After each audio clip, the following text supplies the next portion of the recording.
Whatever that story is, whatever that conversation you're trying to change amongst your competition in your category, the more you can focus on that one thing, the tighter all of your branding, design, and messaging will be.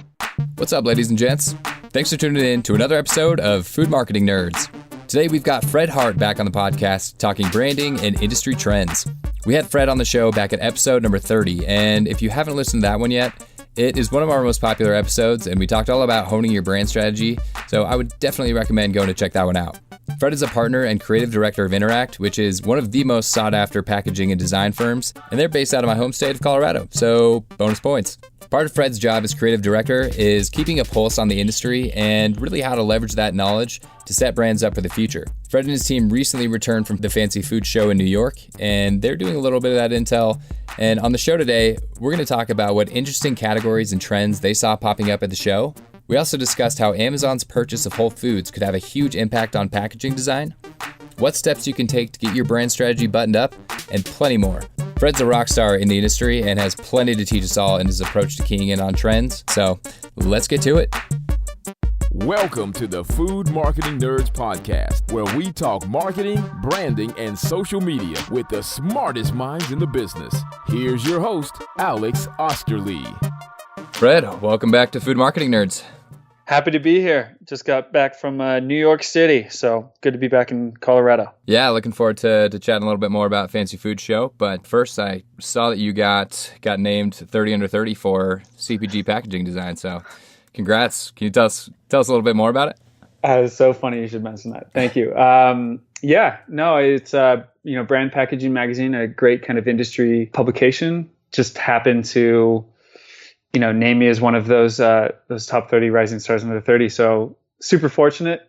I think it goes without saying that it took a village to get me to that place. And I owe a lot of credit to my amazing team, both on the account side and the creative side. I'm certainly not a one-man band, and I'm fortunate to be a face for what Interact does. Well, congrats once again. That's quite the honor.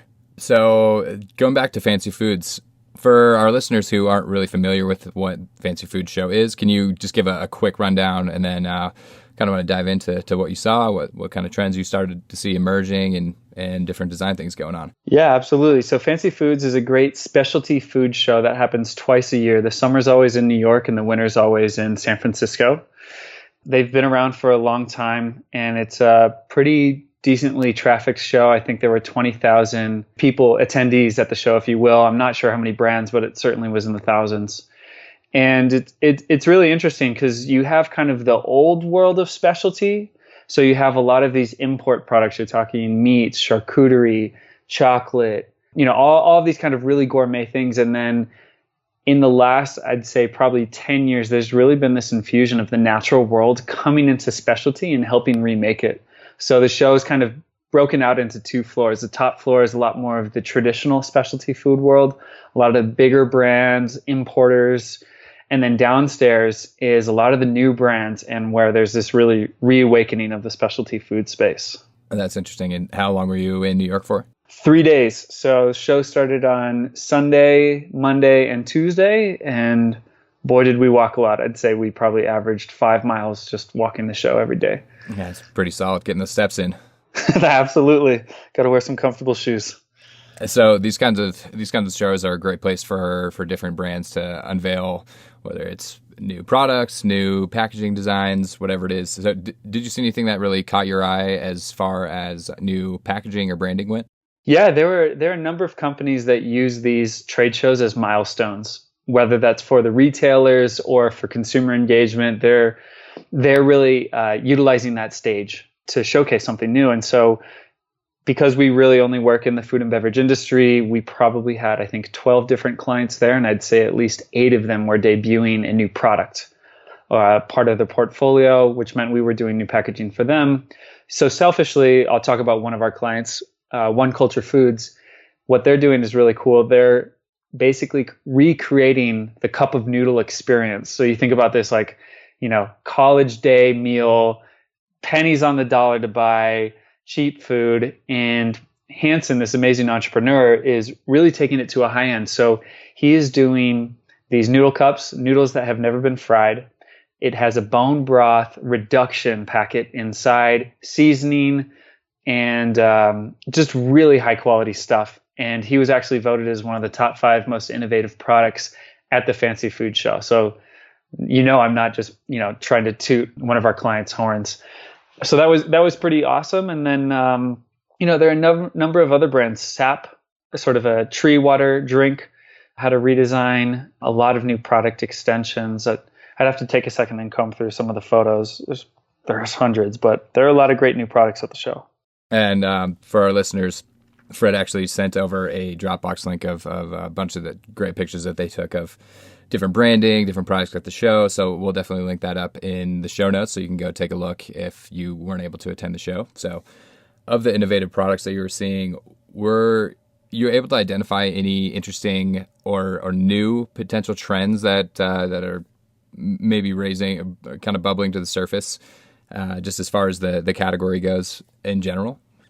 Yeah. So my business partner, Blake Mitchell, who travels around the world and does a lot of insight stuff as well, we talked a lot just both during the show and post-show about what we were seeing. And for us, there are kind of 5 noteworthy trends that are really bubbling to the surface. One of the first ones is the American palate is finally finding its taste buds. And what we mean by that is, we tend to have this reputation of having a very bland palate, a meat and potatoes kind of thing.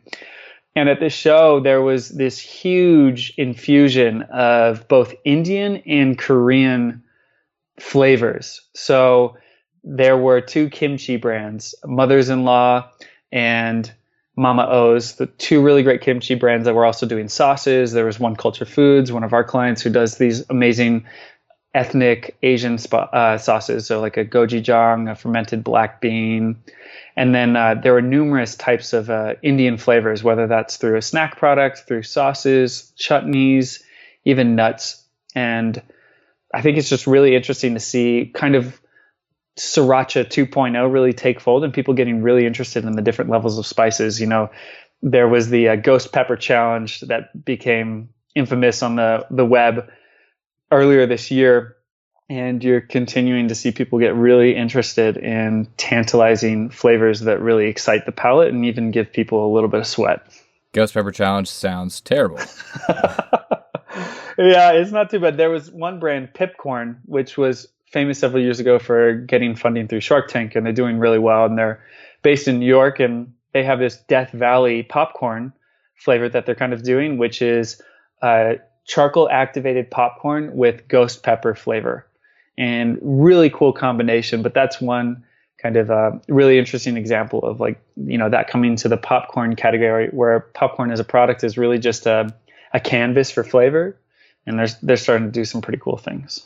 Yeah, Pipcorn is definitely one of the brands I noticed at Expo West that really stood out in my mind. Just the things that they were doing with their packaging and their flavoring profiles was pretty interesting. Back to the Fancy Food Show, you mentioned that there were five trends. Americans finding their taste buds being one of them. Yep. Are there any others that come to mind? Yeah, absolutely. So it's so funny that plant waters is really coming into vogue. And that's kind of like a head scratcher at first when you hear it. But plant waters are basically any waters that are derived from plants, essentially. So pretty simple once you kind of understand the context.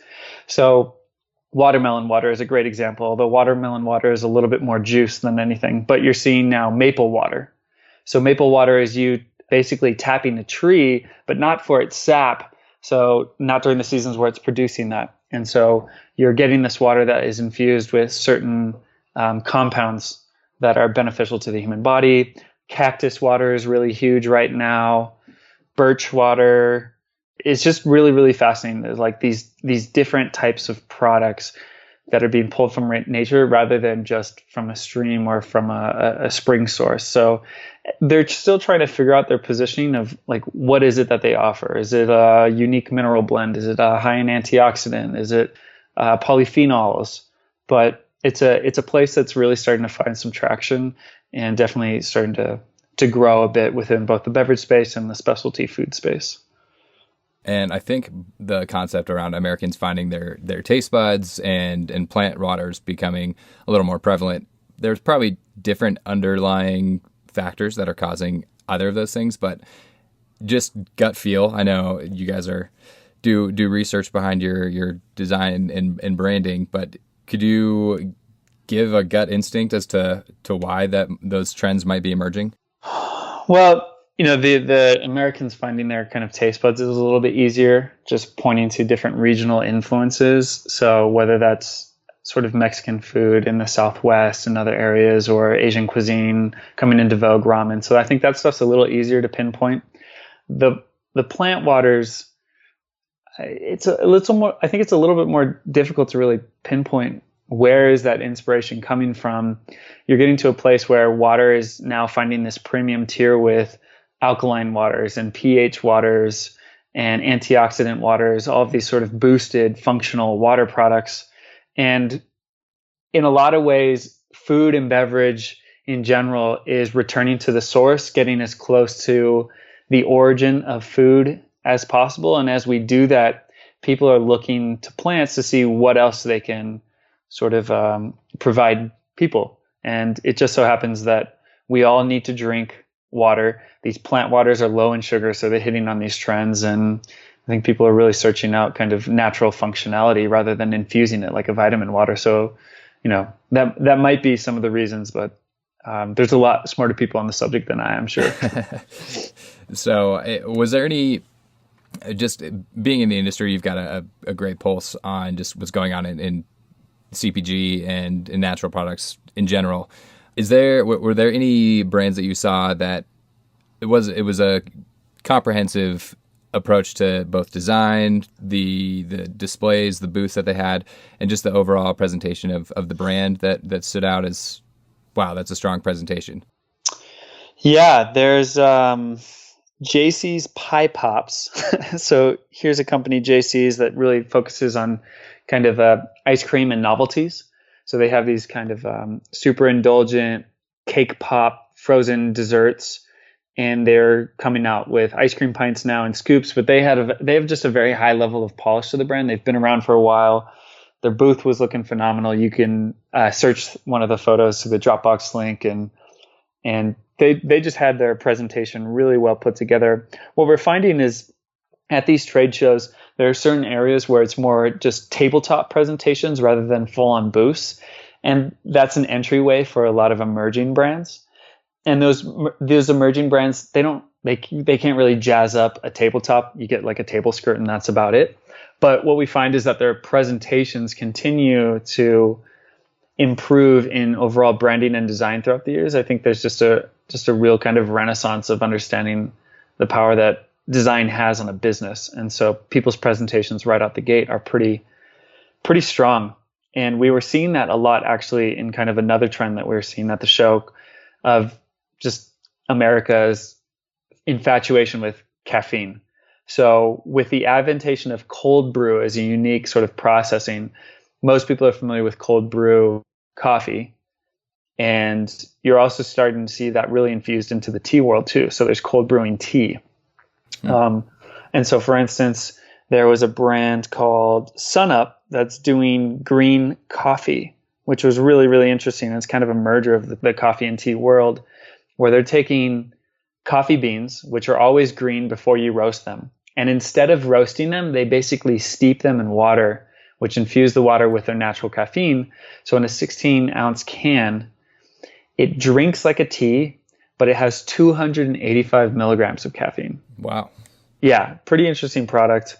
And there was a sparkling yerba mate soda, which was cool. So you're taking yerba mate, you're infusing it with carbonation, and you're sweetening it. And that was a really interesting product. That was a brand called White Label that was owned by a guy in New York City that has a history of like kind of nightclubs and promoting. So he took a very kind of interesting design and branding approach to speak to his target audiences. And Wandering Bear, another cold brew coffee client of ours out of New York City, they typically do coffee on tap. So think of boxed wine. So it's a bag of coffee with a tap spout in a box for fridges and stuff like that. And they just came out with their first ready to drink single serve. And, I think America is really finding its 2.0 of caffeine. People are really interested in cold brew, and not only that, but nitro. And there are a number of products like that there, all with a high degree of polish and branding. That's interesting. Yeah, the green coffee, just looking through the Dropbox link is one of the things that immediately stood out to me. So that's interesting. I'm glad you brought that up. Yeah, they're a really cool one. And then if I had to bring up another, I think we have two sort of noteworthy trends left. One is free from equals full of. And what I mean by that is, so the free from category. So initially people think of just gluten-free, right? It's free of gluten. And there are certain brands out there like in Enjoy Life Foods that's free from like the top 12 allergens in every single product that they create. But you're seeing a lot of companies really focus on one type of product. So whether that's a plant-based ice cream, right? So it's made from coconut milk or almond milk. Typically in the past, breads that were gluten-free were horrible. And no one, unless they were celiac, would eat those. And now we've gotten to a place where their formulations are so great. They're using ancient grains. They're finding really unique ingredients and understanding how to properly work with them that you can get amazing products. So there was like a brownie company at the show called Rule Breaker, and they've been around for maybe a year or two, but they're doing gluten-free brownies and just really decadent kind of cake-like things. And the product, you couldn't even tell. And that's really amazing. So to see all of these people with either food allergens or things that they think aren't good for them. Some people think, we should no longer be eating dairy after a certain age, or gluten, or nuts, or, certain types of fruit, whatever it may be. They're finding brands that can actually deliver on the same experience, but without any of those ingredients. That's interesting. Kind of back to what you were mentioning with JC's Pie Pops, just having that really strong presentation with the branding, just a really comprehensive and airtight brand image. And I know a big part of what you guys do is really nailing down how a brand presents themselves on shelf. In your experience, is there anything that a brand can do to, I guess, I know there's no shortcuts, but something that a brand can do to, I guess, help speed up the process of having to go through all those iterations or having that years of branding and history of the company. So maybe being a younger company with a pretty good idea of who they are, but not having to go through that, have that history to build that strong brand. Yeah, I think the key is, one, ensuring that a brand understands really who it is and what it has to offer the world. Right? If you're coming out with a yogurt, the world probably doesn't need another yogurt. So what is it about your yogurt that's unique? Is it this kind of high in protein, low in sugar play? Is it the way in which it's made? Is it a recipe from a different part of the world? Or is it just like the founder story that's such an amazing part? But whatever that story is, whatever that conversation you're trying to change amongst your competition in your category, the more you can focus on that one thing, the tighter all of your branding, design, and messaging will be, right? So if you can be self-sacrificing and not trying to talk about multiple things and focus on one, you'll probably execute on one thing better than you will on three. And then the other tip that we tell all of our young entrepreneurs is that people don't read, they recognize. And that's especially true when you're a product on shelf for the first time and someone's just encountering your brand. Is a picture is worth 1,000 words, because pictures hold so much meaning. And really honing in on that, right, rather than trying to sell me on everything in big loud claims or messaging, can be sometimes just the trick, especially in a food and beverage world where people are so reliant upon 50% more claims or less fat or whatever it is, product differentiators. If you can really just get to a place and exude a certain mood or emotion, that tends to work best for a lot of the young brands. And kind of going along that point of focusing on not only who you are, but who you really want to attract. Mm-hmm. When you're talking to a young entrepreneur or someone who's coming out with a new product, if they're wanting to appeal to a mass demographic straight off the bat, how do you approach that conversation? Well, we tell them don't appeal to a large demographic. Most of the entrepreneurs that we're fortunate enough to work with had a void in their lives that they were able to find a way to fill themselves, right? So the products that weren't serving their needs, and they came up with something better. or they had a different spin or story on something. So our entrepreneurs created those products out of a personal need or desire. And there's a good bet that there are other people out in the world just like them. So what we try to do is understand why the entrepreneur created what they created in the first place, what really inspired them, and then to focus almost back on themselves. You are your best customer to begin with. And whatever it is, that world you live in, the things that you associate yourself with should be focused on in the very beginning. So, if you're coming up with a cricket protein powder because you're paleo, but also want to limit, meat consumption, then I would look to the people around you, look to the environment. How did you get to the place that you got, and find a way to reach similar minded people?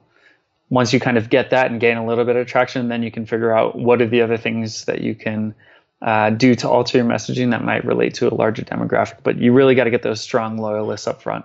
Yeah, I think that's a really solid advice, but also really hard news to break to someone who thinks that their product is going to go to mass scale immediately to the critical masses.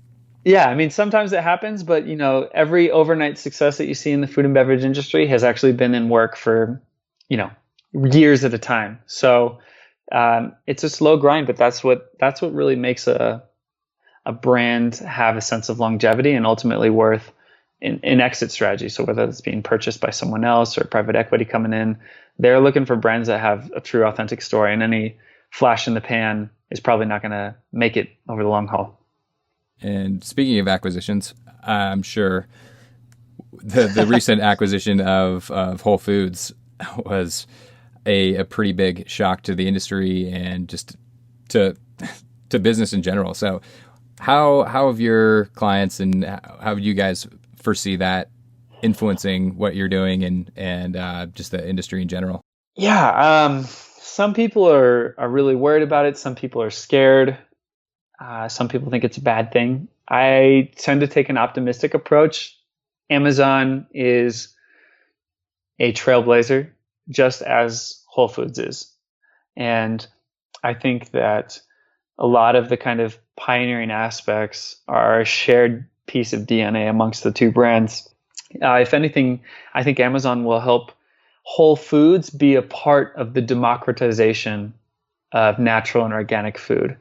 And what you've seen over time is Whole Foods struggles with Kroger and Safeway and Costco and Walmart being able to offer organic to their consumers at amazingly low prices.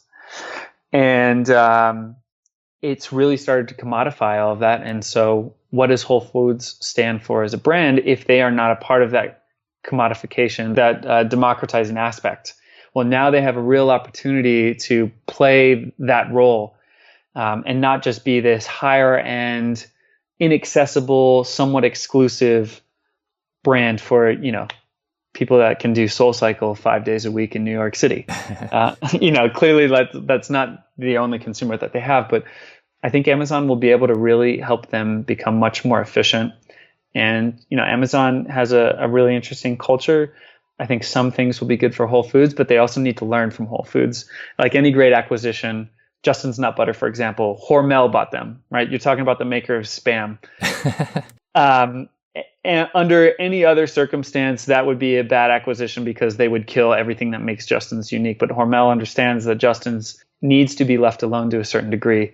I think if Amazon can recognize that Whole Foods culture and its people need to feel like they can thrive within their own environment, then Amazon can respect that and provide all of the great tools of scale, essentially. So I'm excited. I think it's going to be great.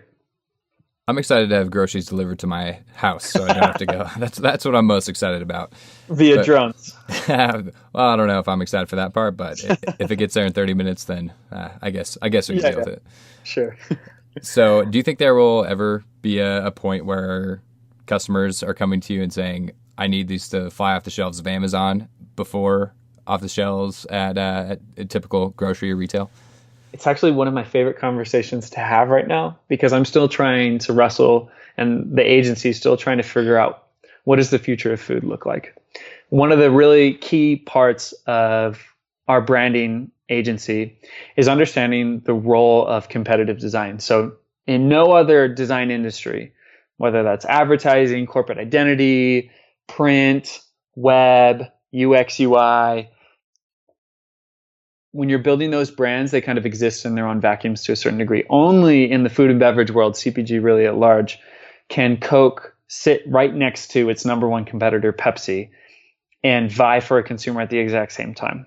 And that's a huge change in the philosophy of how you create brands and communicate to consumers when you're having to compete, and not just direct competitors, but anything for that share of stomach, essentially, or share of occasion. So the grocery store has always created a competitive environment. And if you remove that physical limitation from the branding process and from these food and beverage companies, because now they live online primarily in a lot of e-commerce worlds, you go to a website or you go to Amazon and you've got all of the information, all of the claims, all of the benefits written there in the copy on the web page.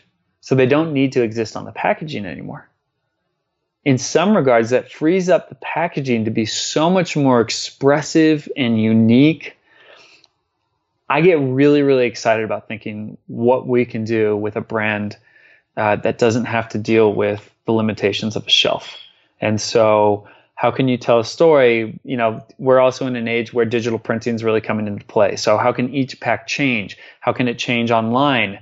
How can it use consumer data to shift for a specific person? You know, what if you're selling diapers and, you know, a young mother who has twin girls sees a packaging that suddenly has, you know, I don't know, twin babies on a piece of diaper packaging, or something that just feels much more relevant to her rather than to the masses as a whole. So it's an exciting time. I think there are a couple of really great examples of brands. Dirty Lemon is one of my favorite. Their e-commerce platform is really, really interesting. It's actually, you can only buy it via text message. It's a super cool platform. And if you look at their packaging, it is so anti-product claim and point of difference communication and all of that stuff. It's just this beautiful object that you really want to like have associated with you as you're out in the world. And I think it opens up a lot more creative freedom. Yeah, that is a perspective that I didn't really consider, as far as you can basically create art on a package and not have to worry about all the claims that need to be included because of the limitations of when it's presented on shelf. So that's going to be really interesting to see. Yeah, the big part will be around follow through. So I make a purchase off of Amazon and that product arrives to me. Now the role of the packaging is not to sell someone up front, but to reinforce their purchasing behavior. So I'm a big sneakerhead, and I don't know if you've ever had a pair of Allbirds purchased online, but when they come to you, the opening up experience is amazing and really instills a sense of excitement. You know, you think of like the beautiful presentation of an iPhone, and I think food and beverage can learn a lot from that, so that when you do get that box of cereal or that delivery of wine or whatever it is, you allow for experiential design to sort of take over. Yeah, and I think you see a lot of the subscription box services, like Birchbox does a really great job of that. Like there's so much thought put into every single package and just the design is phenomenal and so different in every month's package. I think the trend, especially for e-commerce, is definitely going and is headed that direction, or is already in that direction. So that's another interesting point. Yeah, exciting stuff. So do you guys have any projects that you've been working on recently that you're particularly excited about? Oh man, that you are allowed to talk about? Yeah, we certainly can't talk about certain things until they're out in public. I'm trying to think about what maybe just debuted at the show. We got to work with Blueprint, the amazing juice brand, and launch their apple cider vinegar drinks. And that's a really interesting space, kind of a trend in itself. But so these drinking vinegars are pretty cool. So, helping build a line extension for them was great. I continue to be really excited about our work with Dogfish Head, our craft beer client out of Delaware. And they have a new seasonal beer line coming out. And we're actually shifting the emphasis from seasons to something a little bit more, a little broader, but also a lot more creative inspired. So really looking forward to launching a number of new beers with those guys, because craft beer is such an interesting place, and these clients are just phenomenal people to work with. Sam and his whole team are really cool. And then I think lastly, we're working on a pretty interesting product in a very bleeding edge category. We're working with these two awesome entrepreneurs from Boston and India, and they are coming out with this product called Makana. And Makana is basically a popped water lily seed. So they're bringing this sort of Indian snack to the United States for the first time. And that's tough when you're having to both educate consumers at the same time as creating a product. It'd be different if we're doing a popcorn. So I think look out for that at Expo East in Baltimore here in September. Interesting. I definitely will. So I typically have some wrap-up questions for each of our guests, but since you've already been on the show and you've answered those already, I definitely want to. I saw that you had posted something about the recent statistics you'd gotten back, or sales metrics from Dogfish Head on just some outstanding increase in sales after your packaging redesign. So congrats, first of all. And second of all, is there anything in particular in that process that you can look back on and say, this could have been one of the deciding factors of why that was so successful?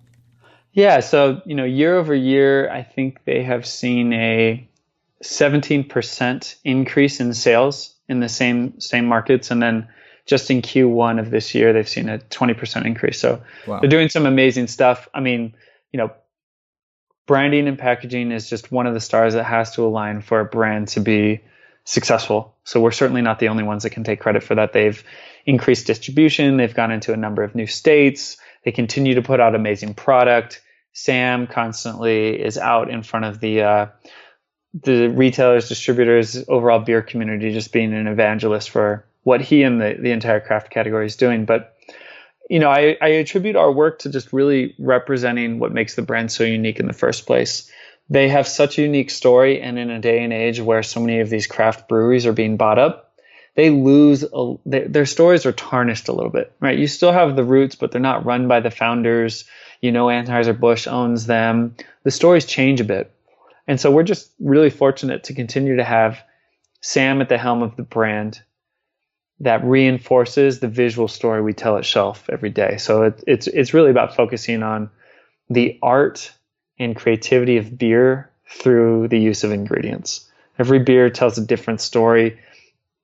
Every story is consumed in a different way. And we're just very fortunate to sort of help bring a lot of those to light. So whether that's, a Palo Santo, where that whole story is around this really unique wood that is brought over from Uruguay just to create a really unique finish as these beers kind of age, to a Midas touch.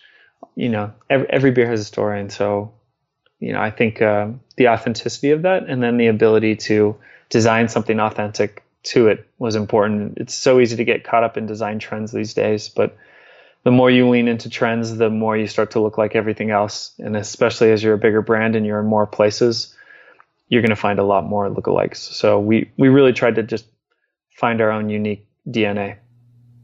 That's great. Well, Fred, it's always a pleasure catching up with you, and I appreciate you on behalf of all of us listening and talking right now. The legwork that you put in for Fancy Foods and going and doing the research and relaying what you guys are seeing and kind of synthesizing that information down into these tidbits of trend information that you're sharing with us. So thanks again for coming on the show.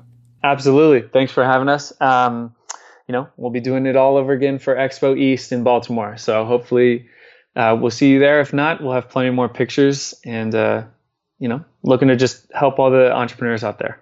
Well, sounds like another episode. And I know that I'm sure all this information was in your first interview, but where's the best place for people to go find out more about Interact and what you've got going on and the content you guys are putting out? Yeah, I would say Instagram, Interact Boulder. That's the handle. It's the greatest way to see kind of what we're up to. Myself and especially Blake travels all over the world, seeing all sorts of different things. So it's just a really fun way to sort of track some of our vision and explorations in the food world. So definitely follow that. Awesome. Well, we'll link that up in the show notes. And until next time, it's been a pleasure. Thanks, Alex. Have a good one. Hey guys, I hope you learned a little something in our chat with Fred today. If you're new to the podcast, be sure to hit that subscribe button because we've got plenty of great episodes coming up that you will not want to miss. Thanks again for listening, and I will catch you all next week.